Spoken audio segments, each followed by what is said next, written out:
அண்மைச் செய்தி.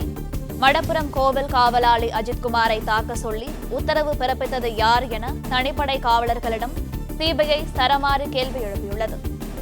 மடப்புரம் கோவில் காவலாளி அஜித்குமார் கொலை வழக்கில் கைது செய்யப்பட்டுள்ள 5 தனிப்படை காவலர்களிடம் 2வது நாளாக சிபிஐ விசாரணை மேற்கொண்டு வருகிறது. மடப்புரம் கோவில் காவலாளி அஜித்குமாரை தாக்க சொல்லி உத்தரவு பிறப்பித்தது யார் என தனிப்படை காவலர்களிடம் சிபிஐ சரமாரி கேள்வி எழுப்பியுள்ளது. மடப்புரம் கோவில் காவலாளி அஜித்குமார் கொலை வழக்கில் கைது செய்யப்பட்டுள்ள 5 தனிப்படை காவலர்களிடம் 2வது நாளாக சிபிஐ விசாரணை மேற்கொண்டு வருகிறது.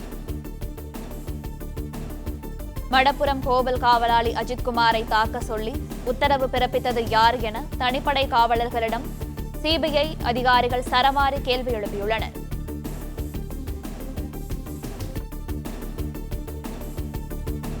மடப்புரம் கோவில் காவலாளி அஜித்குமாரை தாக்க சொல்லி உத்தரவு பிறப்பித்தது யார் என தனிப்படை காவலர்களிடம் சிபிஐ அதிகாரிகள் சரமாரி கேள்வி எழுப்பியுள்ளனர். மடப்புரம் கோவில் காவலாளி அஜித்குமார் கொலை வழக்கில் கைது செய்யப்பட்டுள்ள 5 தனிப்படை காவலர்களிடம் 2வது நாளாக சிபிஐ அதிகாரிகள் விசாரணை நடத்தி வருகின்றனர்.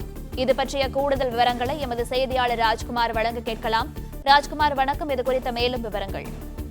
வணக்கம். மடப்புரம் கோவில் காவலாளி அஜித்குமாரை கொலை செய்த வழக்கு தொடர்பாக கைது செய்யப்பட்டுள்ள 5 தனிப்படை காவலர்களை சிபிஐ அதிகாரிகள் விசாரணைக்கு 2 நாள் விசாரணைக்கு அனுமதி கேட்டு மனு செய்திருந்த நிலையில் அவர்களுக்கு நேற்று அனுமதி கொடுக்கப்பட்டிருந்தது. இந்த நிலையில் 5 தனிப்படை காவலர்களையும் சிபிஐ அதிகாரிகள் நேற்று அவர்கள் மதுரை ஆத்திக்குளம் பகுதியில் உள்ள சிபிஐ அலுவலகத்துக்கு கொண்டு வந்து விசாரணை நடத்தி வருகிறார்கள். இங்கு விசாரணை நடத்தி வரக்கூடிய நிலையில் 2வது நாளாக இன்று விசாரணை நடைபெற்று வருகிறது. இதில் யாருடைய உத்தரவின் பேரில் அஜித்குமாரை விசாரணை செய்தீர்கள்? திருப்புவனம் காவல் நிலையத்தில் அஜித்குமாரை விசாரணை நடத்திய காவல்துறையினர் அனுப்பியது பிறகு எதன் அடிப்படையில் அவரை அழைத்து சென்று விசாரித்தீர்கள்?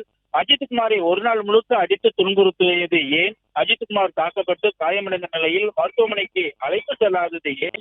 அஜித்குமாரை அழைத்து சென்று விசாரணை நடத்த வேண்டும் என்று உயரதிகாரிகள் யாரேனும் அழுத்தம் கொடுத்தார்களா? அஜித்குமாரை எந்தெந்த இடங்களுக்கெல்லாம் அழைத்து சென்று விசாரணை நடத்தியீர்கள்?